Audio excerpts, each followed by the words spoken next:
Imagine paying $3 for something that comes out of your sink for free. Now imagine doing it every single day, without even thinking twice. Welcome to bottled water, a $300 billion global industry that's quietly selling you one of the most abundant resources on Earth, at a 4,000% markup. But here's the twist. In many cities, tap water is actually cleaner and safer than the fancy stuff in plastic bottles. So why do we keep buying it? Because they sold us a lie, and it worked. The bottled water industry didn't just sell hydration, they sold status. Think about it, Fiji made you feel exotic. Evian made you feel rich. Smart water made you feel, well, smarter. And Dasani?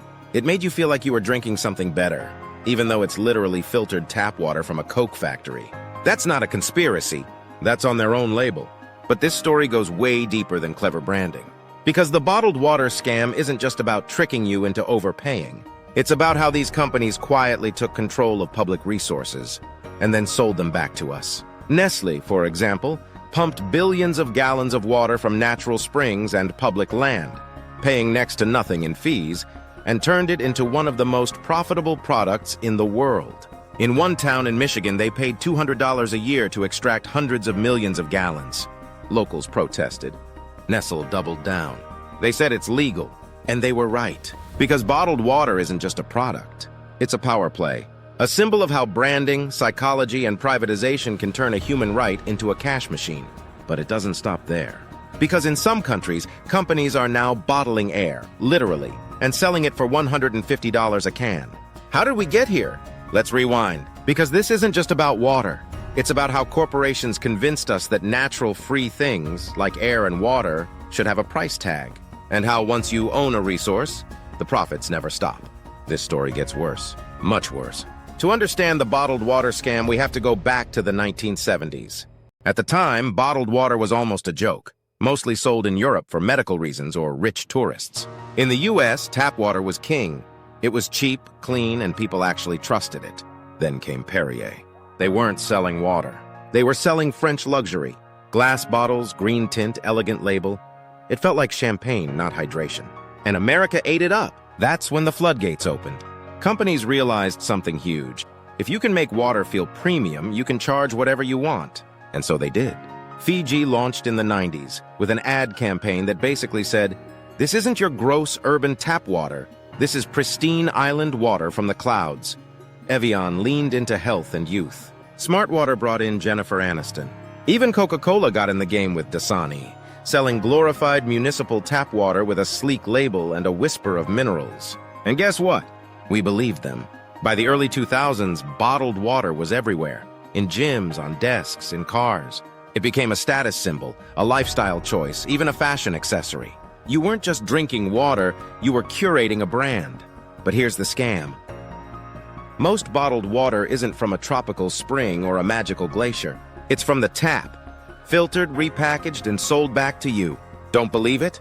In 2007, PepsiCo, the makers of Aquafina, were forced to admit their pure water actually came from public water sources. Coca-Cola's Dasani? Same thing, but it gets worse. In many places, bottled water isn't even regulated as strictly as tap water. Municipal water goes through rigorous testing and reporting. Bottled water companies? They follow different rules, and many aren't required to disclose contamination levels publicly. So while you're paying $3 for that sleek bottle, thinking you're doing your body a favor, you might be drinking less safe water than what comes out of your sink. Let that sink in. This wasn't just branding. This was a full-blown reality distortion field. But the damage isn't just to your wallet. It's to the planet. And that part of the story is even darker. Every single minute, over 1 million plastic bottles are sold around the world. That's not a typo. That's reality. Most of those bottles, they'll never be recycled. They'll end up in landfills, floating in oceans, or burned in massive piles of trash. And the bottled water industry knows it. They've spent billions fighting regulations, lobbying against bans, and pushing recycling as a personal responsibility, even though they know the infrastructure doesn't exist. Here's the brutal truth. Less than 10% of plastic ever made has been recycled. That sleek blue bottle in your gym bag? It's probably headed straight for a garbage heap. But this isn't just about trash. It's about theft.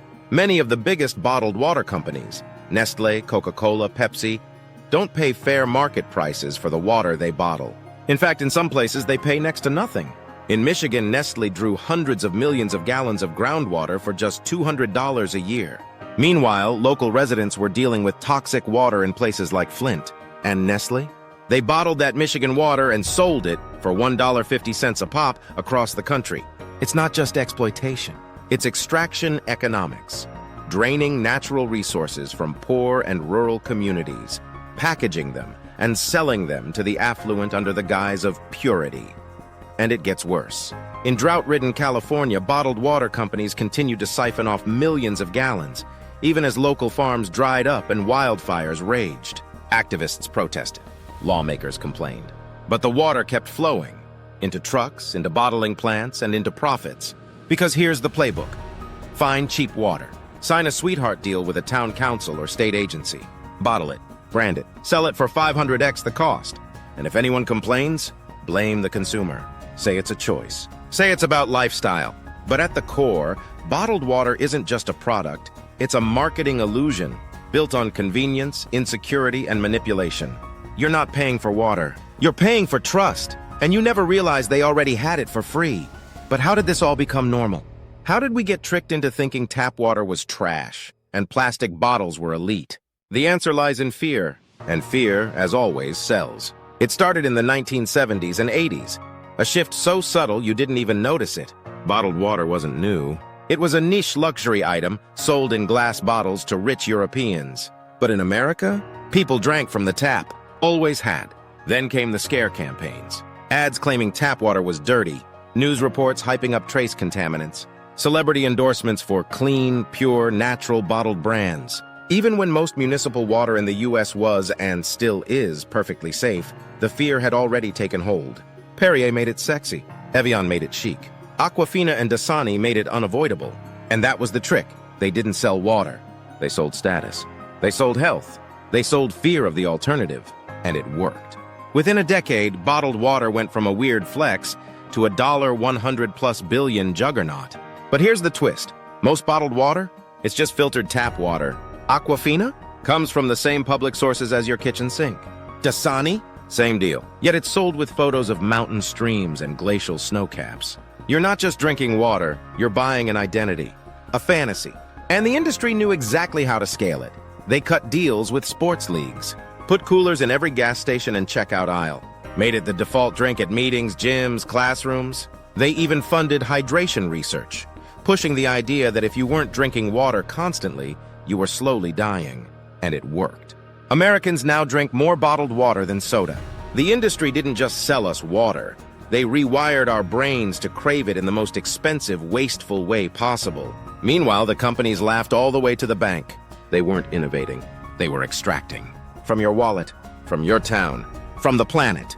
And just when you think it can't get more cynical, it does. Because when public outrage grew over plastic waste, what did the bottled water giants do? They rolled out eco bottles, thinner plastic, green labels. The illusion of sustainability. But the problem wasn't the bottle. It was the business model, and they had no intention of changing it. The deeper you dig into the bottled water and air industry, the more twisted it gets. Take Nestle, for example. They were caught extracting millions of gallons from drought-ridden areas in California, paying pennies for the rights, then turning around and selling that water for profit while residents were asked to conserve. And when indigenous groups in Canada protested similar extractions on their land, Nestle didn't back down. They lawyered up. Because to these companies, water isn't a human right. It's a commodity, a revenue stream, a product to be mined, packaged, and monetized. Same with air. Chinese entrepreneur Chen Guangbiao once made headlines selling canned air to raise awareness about pollution. Everyone laughed, but guess what? Other companies ran with the idea. Today, in places like India and parts of China, bottled air is sold to tourists and locals alike. And it's not just a gag. Some brands sell 10-liter canisters for $30 or more, promising alpine purity or oxygen boosts. It's wellness theater, snake oil in a steel can. But it works because people are desperate. For safety, for control, for something real in a world that feels increasingly poisoned. And that's the final trick these companies pull. They don't just sell products. They sell peace of mind, then manufacture the fear that makes you need it. They run PR campaigns about hydration while lobbying against plastic bans. They sponsor sustainability panels while draining aquifers. They plaster eco-friendly on labels while flooding the planet with microplastics. It's the illusion of progress, the theater of virtue. All while the core business remains unchanged. Take what's free, repackage it, and sell it back to you for profit. So next time you buy a bottle of water for $2, ask yourself, what are you really paying for? Is it the plastic? The purification? The marketing? The convenience? Or are you just paying a fee to exist? Because the real dystopia isn't some sci-fi future where oxygen costs money. It's the world we already live in, where billion-dollar corporations have turned air and water into luxury products and convinced us we're lucky to buy them. This is Midnight Watch. If you want more stories about money, power, and the systems that profit off your survival, you know what to do. Subscribe, because the next story might be even darker.